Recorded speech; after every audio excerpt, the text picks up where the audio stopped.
히브리서 13장 7절에 보면은 우리 인도자 되시는 이상한 목사님의 믿음의 본을 봐야 된다.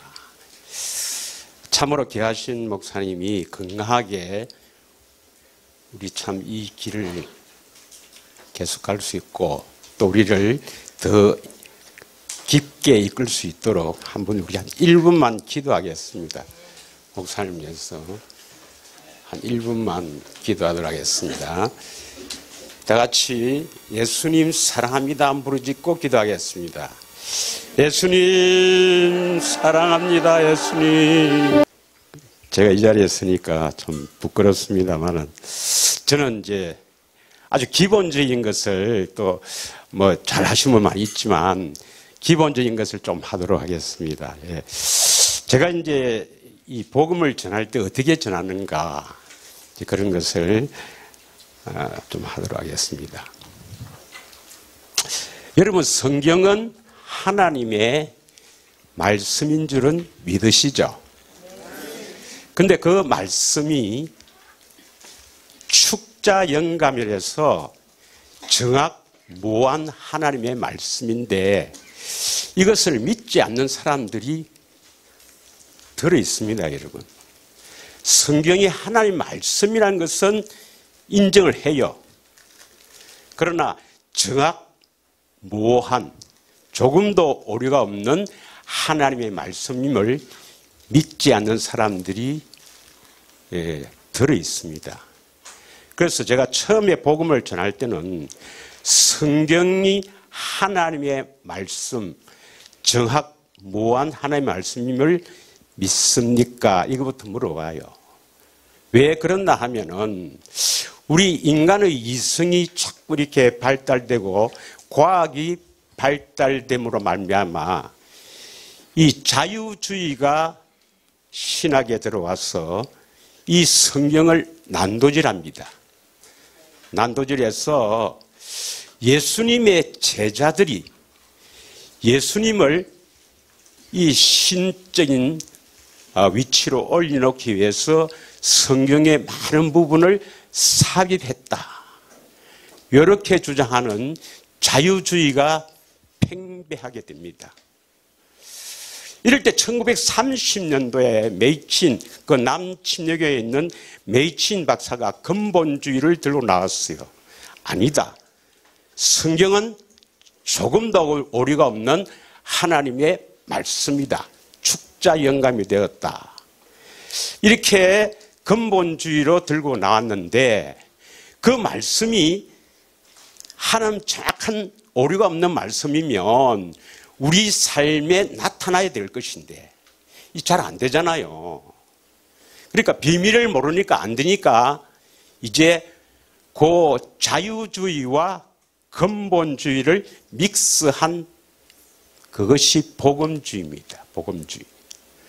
그래서 오늘날 정통교회라 하면 복음주의를 표방하고 있어요. 그걸 아셔야 됩니다.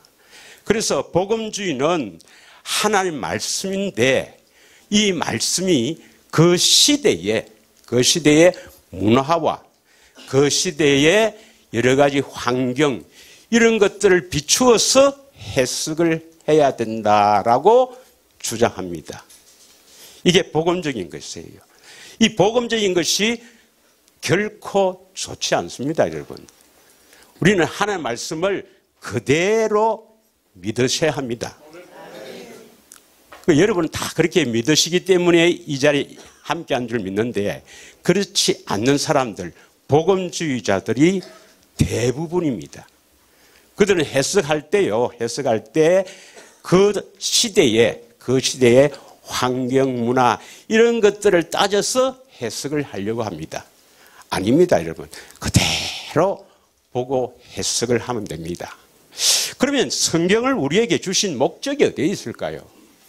하나님께서 성경을 우리에게 주신 목적이 어디에 있는가?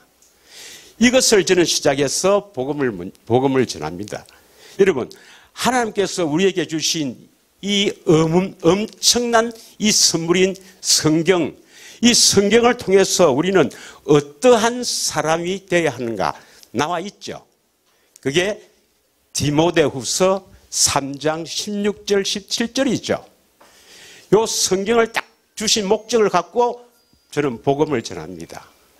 자, 디모데후서 3장 16절 보면은 한번 읽겠습니다. 다 같이 시작. 모든 성경은 하나님의 감동으로 된 것으로 교훈과 책망과 바르게 함과 의로 교육하기에 유익하니. 그러니까 성경을 통해서 많은 목사님이나 혹은 성경 인도자나 가르치잖아요. 설교하고. 그래서 그 가르치는 목적, 교육하는 목적이 뭐냐 이 말이죠. 교훈과 책망과 바르게 함과 의로 교육한다. 책망은 잘 안 하죠. 책망합니까 여러분? 책망하면 가버리니까 책망은 잘 안 하죠. 교육과 책망과 바르게 함과 의로 교육하는 목적이 어디에 있느냐 이 말입니다. 자, 37절 이는 했습니다. 이는 성령을 가르치고 설교하는 목적이 뭔가? 이는 어떠한 사람이 되어야 되겠습니까? 하나님의 사람으로 온전케 하며 모든 선한 일을 행하기에 온전하게 하려 합니다. 온전한 사람. 다시 말하면 이 성경을 강론한 목적, 교육과 책망과 바르게 함과 의로 교육하는 목적이 어디에 있는가? 온전한 사람으로 세우기 위해서입니다. 믿으십니까? 그래서 성경을 통해서 온전한 사람이 되어야 무슨 일을 할 수 있습니까? 선한 일. 그래서 하나님의 사람으로 온전케 되어야 선한 일을 할 수가 있죠. 여러분 잘 아시죠? 선한 일은 하나님 한 분만이 선하시니까 하나님께서 하라고 하는 일을 할 수가 있다 이 말이죠. 그러면 어떤 사람이 먼저 돼야 되겠습니까? 온전한 사람이 되어야 되죠. 온전한 사람. 자, 온전한 사람이 어떤 사람이며 어떻게 하면 온전한 사람이 되는가? 이것을 우리가 정확하게 알고 있어야 되는 것입니다. 에베소서 4장 12절에서 14절 한번 읽겠습니다. 에베소서 4장 12절에서 14절 다 같이 한번 읽겠습니다. 시작. 성도를 온전하게 하며 봉사일을 하게 하며 그리스도의 몸을 세우려 합니다. 그러니까 그 앞에 선지자나 사도나 또는 교사나 목사를 세우는 목적이 되어 있는가? 성도를 온전케 하기 위해서. 그래서 성도가 온전한 사람이 되어야 그리스도의 몸이 된다는 것입니다. 교회가 된다는 것입니다. 믿으십니까? 13절 다 같이 우리가 다 하나님의 아들을 믿는 것과 아는 일에 하나가 되어 온전한 사람을 이루어 그리스도의 장성한 분량이 충만한 데까지 이르니니. 그러니까 우리에게 성경을 주신 목적이 성경을 통해서 교육을 시켜서 온전한 사람으로 세워야 한다. 그래야 선한 일, 하나님의 뜻을 이룰 수가 있는 겁니다. 그러면 온전한 사람은 어떤 사람인가? 자, 여기서 13절에 보면 믿는 것과 했는데 여러분 잘 아시죠? 뭘 믿어야 됩니까? 복음, 하나님의 약속, 하나님의 언약을 믿어야 되겠죠. 그 다음 아는 것, 알아야 되죠. 이 안단 말을 대부분이 이제 그 헬라어로 기네스코를 하는데 이 지식적으로 아는 것으로 생각합니다. 아닙니다. 그 기네스코라는 원어를 보면 경험해서 안다, 교제해서 안다 이런 뜻이 있어요. 그러니까 우리는 이 아는 일에 대해서 잘 배우고 있죠. 알아야 합니다. 예. 그래야 온전한 사람을 이루고 있을 수 있고 온전한 사람이 돼야 선한 일을 할 수 있는 그리스도의 장성한 분량이 충만한 데까지 이르게 된다는 것입니다. 그런데 골로새서 1장 26절에서 28절에 보면은 성도는 어떤 사람인가? 이렇게 기록하고 있습니다.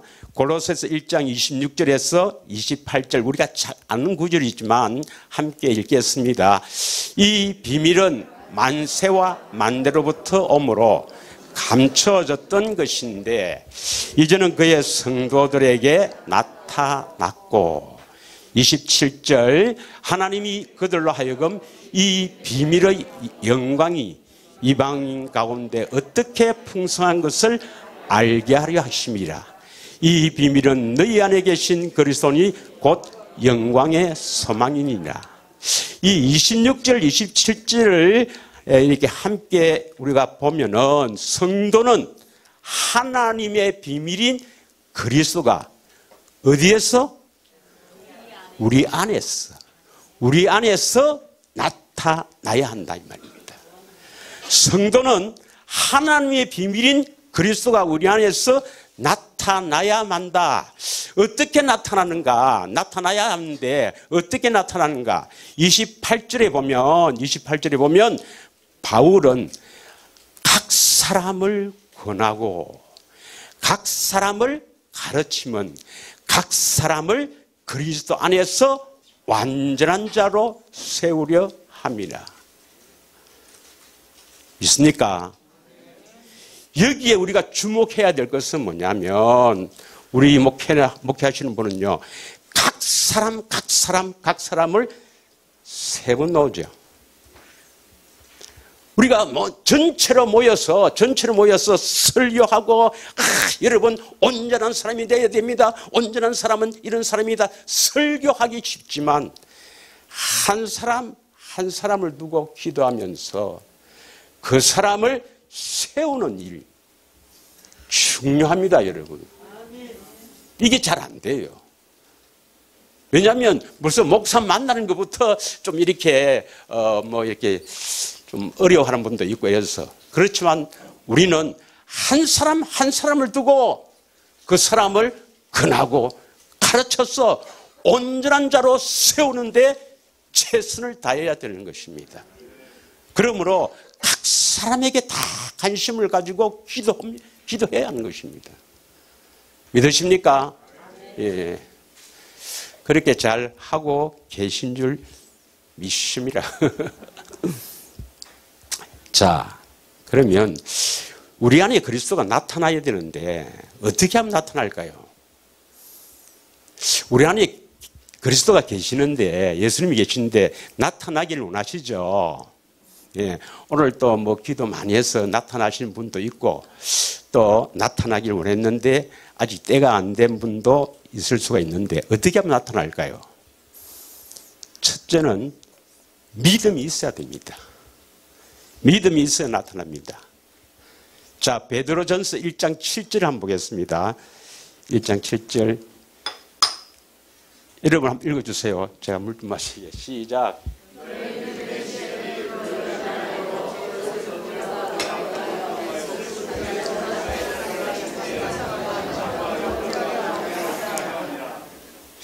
여러분, 믿음으로 말미암아 그리스도가 우리 마음에 계시는데, 에베소서 3장 17절에 보면 믿음으로 말미암아 그리스도가 우리 안에 계십니다.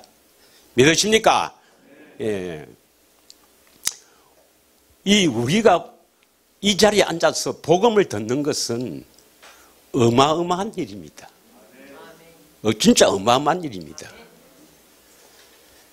이 어마어마한 축복이 이렇게 우리에게 주어진 하나님의 놀라운 은혜인데, 그래서 그 믿음으로 말미암아 우리 마음에 계신 그리스도가 나타나야 되는데, 나타나기 위해서는 믿음이 있어야 되죠. 믿음. 예. 그래서 이 보배로운 믿음이다, 이렇게 이야기를 하는데요. 여러분, 반드시 새 언약과 두 번째 언약은 이루어 주신다는, 내 안에서 이루어 주신다는 그 믿음이 있어야 된다 이 말입니다. 그래서 여러분 잘 알다시피 오늘 낮에도 목사님 하셨는데, 그 새 언약 에레미야 31장 31절부터 34절까지 새 언약을 선포하시고 35절에 해가 뜨는 것, 밤에 별이 비추는 것, 그러면 파도가 치는 것, 그거 다 하시죠? 예. 예레미야 31장 35절을 한번 보겠습니다. 이 말씀은 왜 했냐면 새 언약을 31절부터 34절까지 새 언약의 내용을 선포하시고 반드시 이루어 주신다는 하나님의 확신을 가져라. 이 믿음이 있어야 여러분 나타납니다. 믿으십니까? 그래서 해를 낮의 빛으로 주셨다. 이 말은 태양이 뜨면 반드시 빛이 비치잖아요. 그리고 구름이 끼면 어쩝니까? 그러면 밤에 별빛이 비칠 거 아니냐. 그러면 밤에도 구름이 끼고 낮에도 구름이 끼어서 해도 안 비치고 별빛도 안 나면 어쩝니까? 그래서 이 바다에 있으면 파도 소리가 들린다 이 말이에요. 믿으십니까? 이것은 반드시 해 주시겠다는 하나님의 약속입니다. 반드시 이루어 주십니다. 이 믿음으로 사셔야 됩니다, 여러분. 그리고 또 두 번째 언약은 반드시 이루어 주신다고 맹세하셨죠. 맹세. 예. 신명기 29장 12절에서 15절까지 한번 읽겠습니다. 신명기 29장 12절. 너의 하나님 여호와의 언약에 참여하며 또 너의 하나님 여호와께서 오늘날 내게 향하여 하시는 맹세에 참여하여 13절.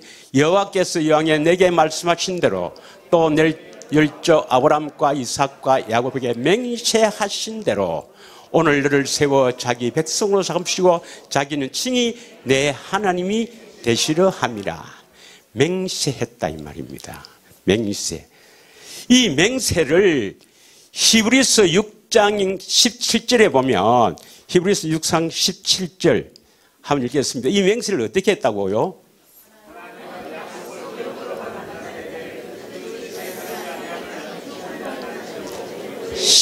18절.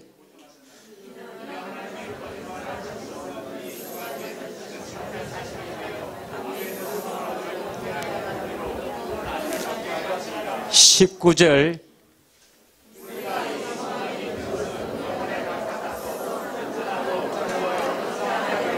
우리 영혼이 바로 우리의 속사람이잖아요. 이 속사람의 그 닷이란 말 알죠? 배가 바다에 정박할 때 배가 움직이지 않도록 닷을 내려오잖아요. 우리 영혼의 닷과 같습니다. 반드시 해주시겠다는 맹세. 하나님이 자신을 두고 맹세하셨다 이 말입니다. 믿으십니까? 이 믿음이 있어야 돼요. 그 다음에 반드시 하나님이 새 언약의 중보자로 내어놓으셔서 두 번째 언약을 이루어주신다. 마음의 할례를 베풀어 주셔서 하나님을 마음을 다해 뜻을 다해 사랑하게 하셔서 생명을 얻게 하신다. 어떻게 생명을 얻게 하시는가? 14절에 잘 아시잖아요. 14절. 마음에서 말씀하시겠다. 그래서 반드시 이루어 주신다는 그 믿음이 있어야 되고 그 믿음이 있으면 다 뭐가 있을까요? 믿음이 있으면 예. 자, 히브리서 9장 27절에서 28절을 한번 읽겠습니다.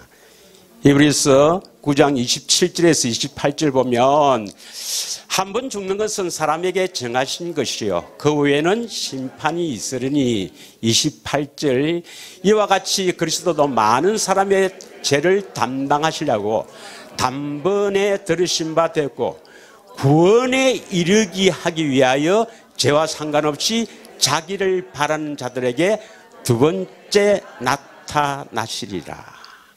어떤 분에게 나타난다고요? 자기를 바라는 자.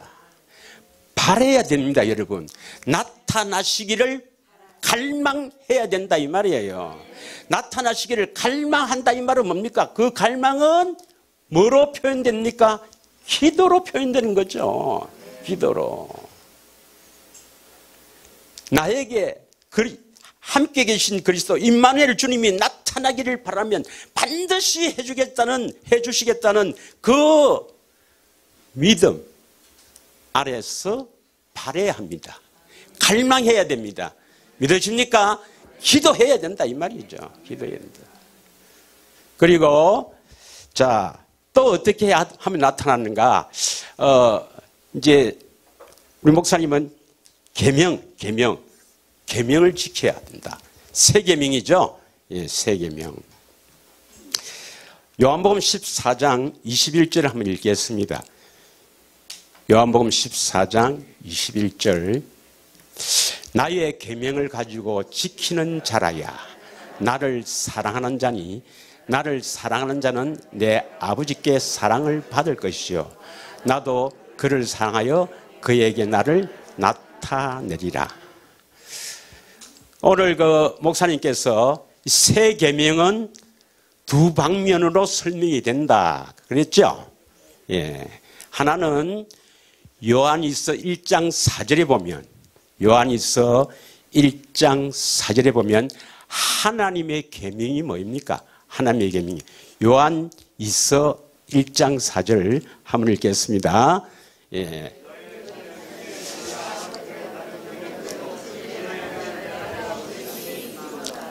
아버지께 받은 계명대로 진리를 행하는 자를 내가 보니 심히 기뻐하도다. 믿으십니까? 그래서 하나님의 계명은 진리를 행하는 것이다. 진리 안에서 진리를 행하는 것을 보니 내가 심히 기뻐하신다. 믿으십니까? 그 말씀이 진리 안에서 진리를 행한다. 그 말씀이 바로 요한일서 3장 24절에서 25절의 말씀이죠. 예, 요한일서 3장 24절에서 25절의 말씀입니다.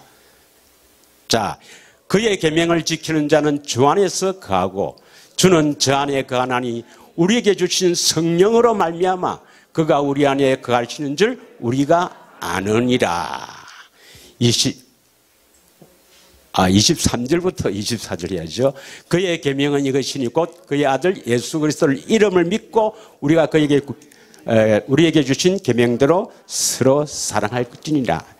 이것을 제가 전번에 한번 쉽게 그 이스라엘의 지형을 통해서 제가 한번 설명을 했습니다. 기억나십니까? 이스라엘의 그 성지순례를 가신 분을 뭐 아시겠지만 이스라엘 가면은 큰 호수가 두 개 있어요. 큰 호수가 두 개 있는데 그 베드로가 고기를 잡는 갈릴리 호수가 있고 또 밑에 가면 사해가 있어요. 사해. 그래서 헬몬 산에서 그 흘러내려온 그 얼음이 얼어서 내려온 그 맑은 물이 먼저 갈릴리로 흘러 들어갑니다. 근데 갈릴리에는 그 고기가 살아요, 안 살아요? 사니까 뭐 다 어부들이 많은 거죠. 그런데 이제 그 갈릴리에서 흘러나오는 물이 요단강을 걸러서 사해로 흘러가는데 사해는 생명체가 없어요. 살지 못해요. 왜 그렇습니까? 갈릴리 호수는 물을 공급받아서 흘러보낸다 이 말이죠. 그러니까 물이 고여 있지 않습니다. 그래서 그 물이 흘러서 요단강으로 흘러보내니까 바로 생명이 살 수가 있다 이 말입니다. 그런데 사해는 물이 흘러들어와서 흘러나가는 데가 없어요. 그냥 정발이 돼버리니까 염도가 올라가서 사람이 뜨고 이렇게 해요. 그리고 사람이 살 수가 없어요. 그 지형을 통해서 바로 이 구절을 딱 하나님께서 너희들이 어떻게 생명을 얻는가 하는 것을 보여주는 거예요. 믿으십니까?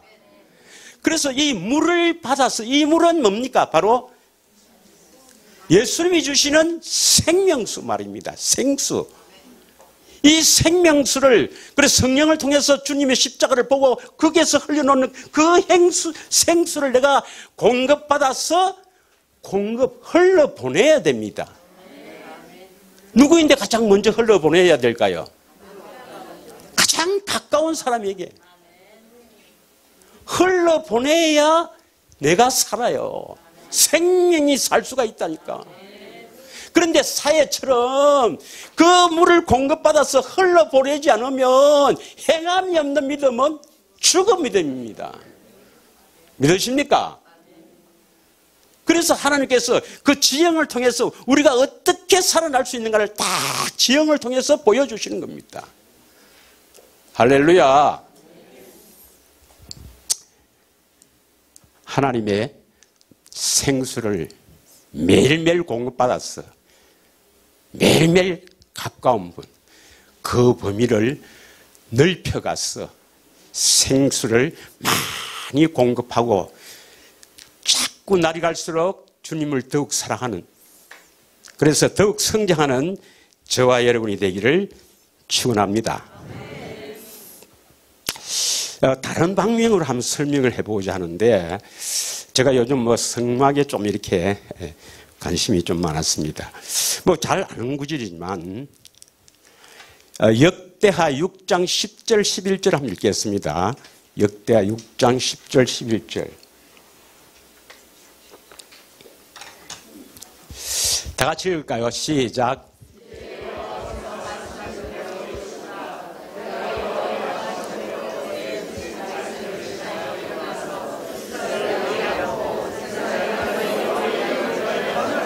여호와의 이름을 위해서 성전을 말하죠. 성전을 건축하고 11절, 내가 또 그곳에 여호와께서 이스라엘 자손으로 더불어 세우신 언약 넣은 궤를 두었더라.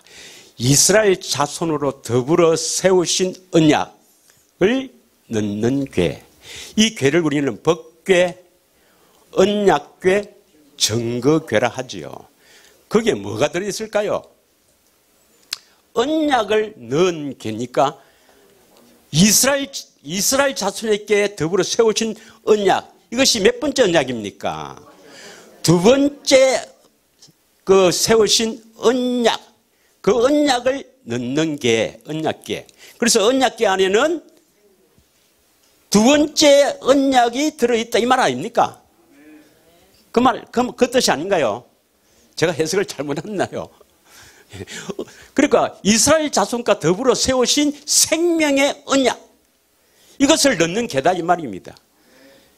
할렐루야. 예.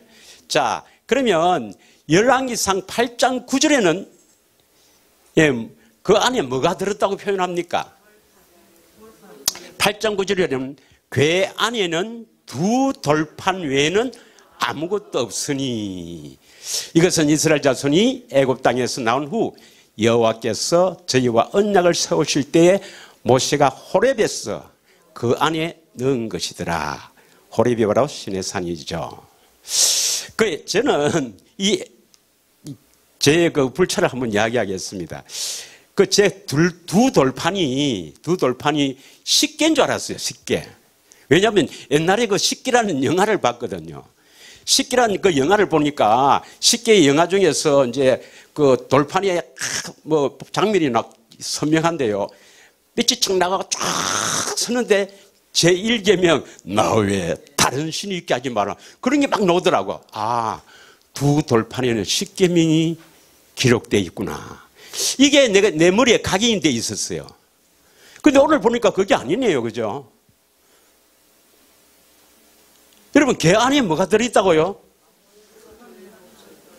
두 돌판이라 되어 있고, 아까 역대하 6장 11절에는 뭐라고 되어 있어요?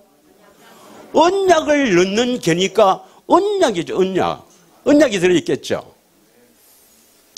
이것을, 그러니까 여러분이 그 8장 9절에 두 돌판, 언약 궤 안에는 뭐만 들어있더라?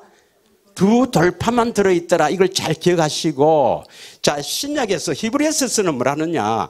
히브리서 9장 4절 한번 읽겠습니다. 히브리서 9장 4절.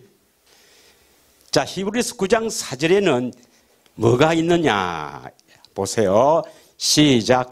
금 향료와 사면을 금으로 산 언약궤가 있고, 그 안에 만나를 담은 금 항아리와 아론의 상난 지팡이와 언약의 비석들이 있고.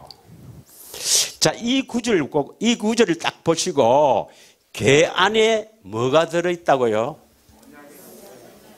궤 안에 3개 들어있죠. 3개가 있죠. 뭡니까? 만나를 담은 금 항아리, 아론의 상난 지팡이, 언약의 비석들. 예, 언약의 돌판들이라고도 번역도 돼 있어요. 돌판들, 언약의 돌판들. 그것 말고 언약궤 안에 있는 이 3개 말고 또 하나 있는데 법궤가 있죠. 그 법궤 언약궤 안에 지금 3개가 있잖아요. 만나를 담은 금 항아리와 아론의 상난 지팡이와 언약의 2 돌판들, 비석들, 이 3가지 말고 또 하나 있죠. 내가 구글을 잘 못하나. 앞에 금 항로와 했잖아요. 금 항로는 언약궤 안에 들어있는 것이 아닙니다. 언약궤 안에 3개가 있고 밖에 뭐가 있다고요? 금 항로가 있거든요. 그런데 이제 그 성막을 그리는 사람들 성막을 보면 이 금 항로는 밖에, 언약궤 밖에 있는 이건 안 그려. 그 안에 있는 것만 자꾸 집중하고 있어. 여러분이 집중해야 될 것은 다 집중해야 되지만 금 항로도 집중해야 됩니다. 금 항로. 이게 뭘까요? 금 항로가. 이게 바로 계시록 5장 8절에 성도의 기도의 향이에요. 믿으십니까? 그러니까 이 3가지가 있을 때 기도가 올라가는 거예요. 자, 그러면 우리가 그 열왕기하 8장 9절에는 아까 궤 안에 뭐가 있었다 했습니까? 2 돌판만 있었다 했잖아요. 2 돌판만 있었다 했는데 이 히브리서에서는 언약궤 안에 3가지가 있었죠. 그죠? 그럼 뭐가 2가지가 더 생겼어요? 아론의 상단 지팡이와 만나를 담은 금 항아리가 더 생겼죠. 그럼 왜 더 생겼을까? 물론 아론의 상난 지팡이는 살아나는 걸 말하죠. 죽었던 우리 영혼이 살아난다. 그 다음에 만나를 담은 금 항아리. 이 만나는 바로 하늘에서 내려온 산떡이신 예수님, 말씀이신 예수님, 그 보혜사 성령 안에 계신 주님의 말씀. 주님 말씀으로 계시잖아요. 생명으로 계시잖아요. 예. 그래서 그 말씀을 듣고 살아난다 이 말이거든요. 주의 음성을 듣고 살아난다 이 말이죠. 그래서 여러분 우리가 거듭나는 것은 임마누엘 주님의 음성을 듣고 거듭나지 않습니까? 그래서 요한복음 5장 25절에 아들의 음성을 들을 때가 오나니 곧 이때라 듣는 자는 살아나리라. 베드로전서 1장 23절 한번 보겠습니다. 베드로전서 1장 23절 다 같이 읽겠습니다. 시작. 너희가 거듭난 것이 썩어질 시로 된 것이 아니요 썩지 아니할 시로 된 것이니 하나님의 살아있고 항상 있는 말씀으로 되었느니라. 오직 주의 말씀 안에 생명이 있다. 요한복음 1장 4절에 그렇죠? 그 안에 생명이 있으니 사람들의 빛이라 했습니다. 그래서 임마누엘 그 주님의 음성을 듣고 아론의 상난 지팡이 살아난다. 우리가 살아난다 이 말입니다. 그러려면 뭘 가져야 되느냐? 오늘 목사님 계속 이 말씀하셨는데 우리 안에 뭐가 있어야 될까? 예. 그래서 역대하 7장 16절에 보면 열대하 7장 16절에 보면 성전을 왜 세웁니까? 바로 내가 이 전을 택하고 거룩하게 하여 내 이름으로 여기 영영이 있게 하였습니다. 내 눈과 내 마음이 항상 여기 있으리라. 열왕기 왕상 9장 3절에도 그런 데 있죠. 왕상 9장 3절도. 그러니까 성전이 세워지는, 성전을 세우려는 그 목적 이유가 어디에 있습니까? 하나님의 이름, 예수 이름, 하나님의 생명, 다시 말하면 그리스도의 마음을 두기 위해서입니다. 예수 이름을 두기 위해서입니다. 믿으십니까? 그러면 이 언약궤 안에 그 열왕기상 8장 9절에는 언약의 언약의 돌판 그것만 있었는데 왜 히브리서에서는 2개 더 생겼는가? 뭐가 있었기 때문이에요? 오늘 여기 있죠. 역대하 7장 16절에 보면 성전에 뭘 두신다고요? 하나님의 이름, 예수 이름, 다시 말하면 그리스도의 마음, 다시 말하면 하나님의 생명의 이름입니다. 믿으십니까? 그 그리스도의 마음이 세워져야, 그리스도의 마음, 예수 이름이 있어야 바로 세미한 음성이 들려서 우리가 거듭난다. 믿으십니까? 만나를 담은 금 항아리, 거기에 아론의 상난 지팡이. 믿으십니까? 그 바탕하에서 금 향로가 바로 성도의 기도입니다. 그때 비로소 그 기도가 천사들을 통해서 하나님 앞에 상달이 되어서 그 기도를 통해서 우리는 멸류관을 얻을 수가 있습니다. 기념책에 기록이 되는 거예요. 그래서 그 예수 이름이 얻기 전에, 우리 안에 예수 이름이 세워지기 전에도 우리가 그 예수님이 주시는 물을 공급받아서 이렇게 행해야 되죠. 행함을 해야 되잖아요. 그것은 내 생명을 살리는 하나님의 뜻. 다시 말하면 내가 거듭나기 위한, 우리가 예수님의 그 생수를 공급받아서 생수를 공급하는 것이고, 예수 이름이 세워져야, 예수 이름이 우리가 있어야 살아나서 그때 올리는 기도가 기념책에 기록이 된다 라고 저는 그렇게 생각을 합니다. 뭐 또 잘못됐으면 고치면 되는 거고. 할렐루야. 그래서 우리는 항상 그리스도의 마음이 우리 안에 세워지기를, 또 항상 그리스도의 마음으로 살기를 원해야 되고 기도해야 될 줄 믿습니다. 그러면 이제 성경을 주신 목적이 온전한 사람이라 했잖아요. 그리고 온전한 사람이 되려면 온전한 믿음이 돼야 되는데, 이것이 여러분 쉬울까요? 어려울까요? 예수님은 처음부터 온전한 분으로 태어났을까요? 그렇지 않으면 예수님도 온전한 분이 되기 위해서 어떤 어려움을 겪었을까요? 예수님은 하나님의 아들이시고 이 하나님이니까 처음부터 온전한 분이다 하고 생각하겠죠. 예수님은 우리의 본입니다.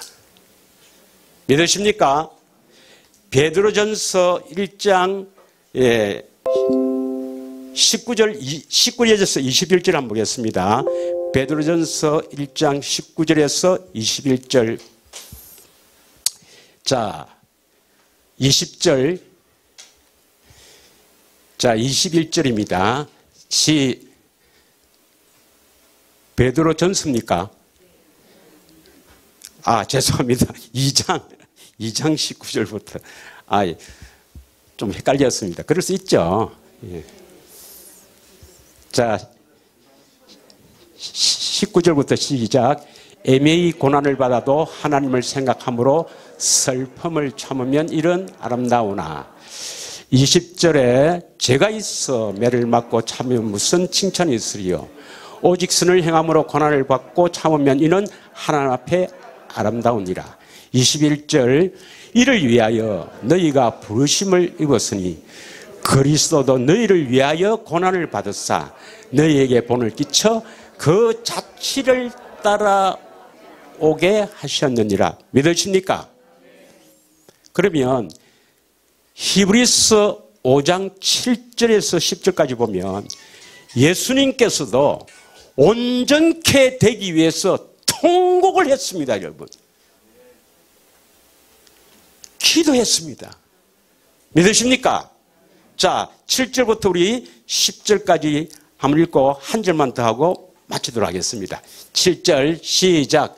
그는 육체에 계실 때 자기를 죽음에서 능히 구원하실 이에게 심한 통곡과 눈물로 간구와 소원을 흘렸고 그를 경외하시는 하여 들으심을 얻었노리라.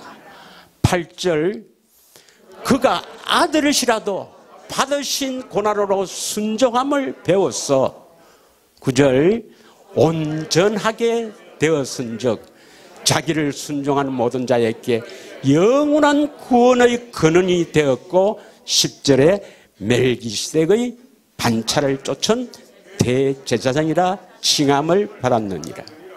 여러분, 예수님은 하나님이시지요. 하나님이신데 온전케 되기 위해서 태어날 때부터 온전케 되었나요? 성경은 그렇게 말하고 있지 않죠.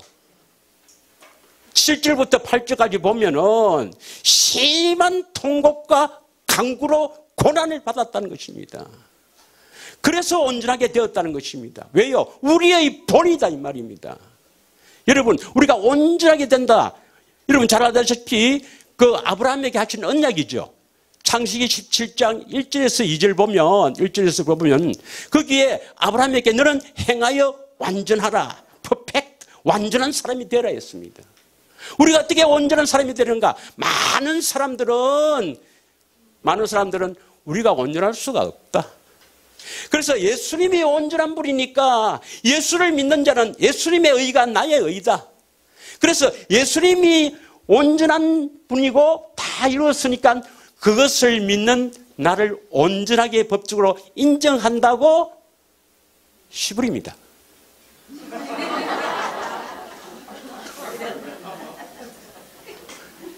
입이 있다고 말하는 거지만은 저는 시부린다고 표현합니다. 그 오해하고 착각하는 거예요. 아닙니다. 우리는 온전한 사람이 되어야 됩니다. 온전하게 해 주시겠다는 것이 아브라함에게 하신 언약이죠. 그래서 믿음의 조상입니다. 자, 그래서 창세기 17장 1절만 한번 읽겠습니다. 1절만. 자, 99세 때에 여호와께서 아브라함에게 나타나사 그에게 이르시되 전능한 하나님이라 너는 내 앞에서 행하여 완전하라. 잘 알죠? 그래서 이건 2절에 보면 이것은 내 언약이다. 그죠? 내 언약이다. 내 언약이 뭡니까? 하나님의 언약. 하나님이 해 주시겠다는 겁니다. 이걸 믿으셔야 됩니다. 1절에 다시 보면 행하여 완전하라. 이 행하여는 뭘 말합니까? 9절에 보면 남자는 다 할례를 받으라. 마음의 할례. 믿으십니까? 할례고. 그래서 완전하라. 완전하라는 것은 뭡니까? 퍼펙트. 완전한 사람이 되라. 이 말은 뭡니까? 완전하라는 뜻은 예수님이 완전한 분이니까 예수 믿으면 나를 완전한 사람을 인정한다는 겁니까? 우리가 실제로 완전한 분이 되어야 됩니까? 완전하다는 것은 뭘 말하죠? 예수님의 음성 듣고 사는 사람이죠. 우리가 잘 아는 대로 신명기 18장 13절에서 15절 믿으십니까? 그래서 우리는 온전한 사람이 반드시 돼야 되는데 하나님이 해 주신다 이 말이죠. 우리는 할 수 없는 거예요. 그래서 하나님이 해 주시는데 4절을 한번 보겠습니다. 4절에 아까 제가 전에 한번 보고 4절이 조금 이상하더라고. 자, 내가 너와 내 언약을 세우니 너는 열국의 아비가 되어라. 자, 아브라함에게 하신 언약이 나와 상관이 있어요, 없어요? 예? 그럼 나와 상관이 있다는 구절이 있어야 될 거 아닙니까? 아브라함이 한 거지. 그러면 나하고는 언제 했나? 이걸 알아야 됩니다, 여러분. 아브라함에게 한 거지 나하고 무슨 상관이 있나 이 말이에요. 이게 7절이죠, 7절. 7절이죠. 다 같이 시작. 내가 내 언약을 나와 너와 내 대대 후손 사이에 세워서 영원한 언약을 삼고 너와 내 후손의 하나님이 되리라. 이 구절 때문에 우리가 복을 받는 겁니다. 믿으십니까? 이 언약을 믿는 사람이 바로 아브라함의 자손이에요. 이 언약을 믿는 사람이 아브라함의 자손이기 때문에 삭개오를 찾아간 이유는 뭡니까? 삭개오를 찾아간 이유는 아브라함의 자손이로다. 오늘 이 집에 구원이 이르렀다. 내가 내 집에 유하여야 되겠다. 이 언약을 굳게 붙잡고 이루어지기를 갈망하며 새 계명으로 사는 사람은 반드시 할례를 통해서 완전한 사람, 주의 음성을 듣고 사는 사람이 될 줄 믿습니다. 예, 마치겠습니다.